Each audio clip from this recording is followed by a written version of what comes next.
کمیته حالتهای فوق‌العاده و ملفق رژنی نزد حکومت جمهوری تاجیکستان در نتیجه صدمه نقلیاتی از مرگ نابهنگام رئیس ولایت مختار کوهستان بدخشان علیشیر میرزان‌آباد و دیگر همراهانش سخت اندوهگین بوده جهت دریافت جسدهای آنها همه تدبیرها را عملی نموده ایستاده است.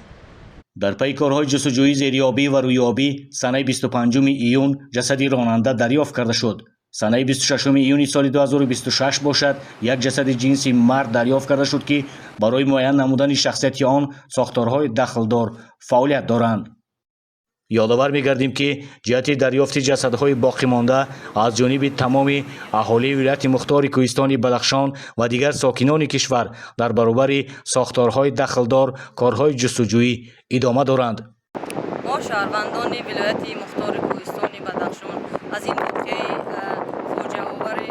خیلی سخت اندوهگین و غمگین هستیم. خدمت‌های شایان سابق رئیس ولایت مختار کوهستان بدخشان محترم علیشیر میرزان‌آباد خیلی نظر هستند و سهم زیادی در رشد و نموی ولایت گذاشتند. ما اهالی ولایت مختار کوهستان بدخشان در یکجایگی با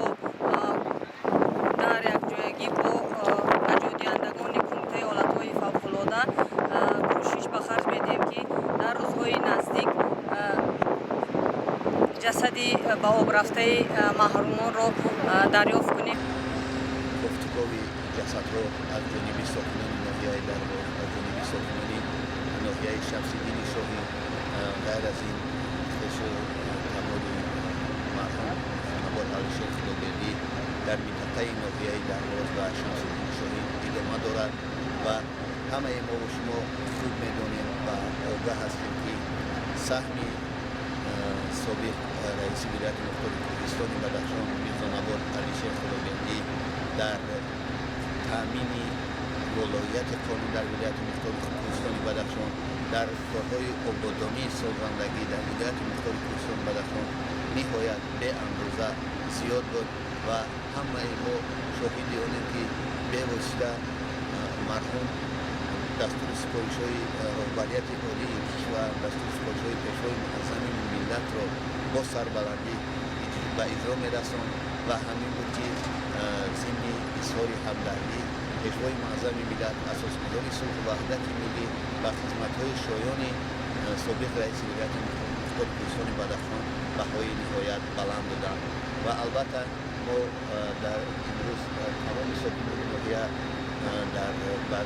برای گفتگوی جسدهای سویدت می‌نمایند و تا پیدا ساختن این جسدها البته ما این کار را ادامه خواهیم داد. مرحوم رئیس ولایت مختار کوهستان بدخشان محترم علیشیر میرزان‌آباد یک شخصیت معتبر، یک فرزند فرزانه ملت بود که در فعالیتی که در ولایت مختار کوهستان بدخشان رئیس ولایت را به عهده داشت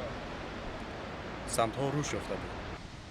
علیشیر میرزان‌آباد سالیان زیاد برای رشد و نموی تاجیکستان عزیز از خود سهمی باسزا گذاشته است. این است که خدمت‌های شایان تحسین او از جانب پرزیدنت جمهوری تاجیکستان بارها قدردانی گردیده سرفرمانده عالی قوه‌های مسلح جمهوری تاجیکستان گنرال ارتش امامعلی رحمان او را سزاوار رتبه عالی حربی گنرال مایور گردانیده است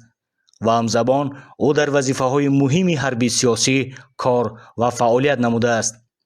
ضمن صحبتی که با برادر علیشیر میرزان‌آباد داشتیم او قید نمود که محض خدمت‌های صافدلانه و صادقانه علیشیر میرزان‌آباد در میان خلق و دولت نمایان است.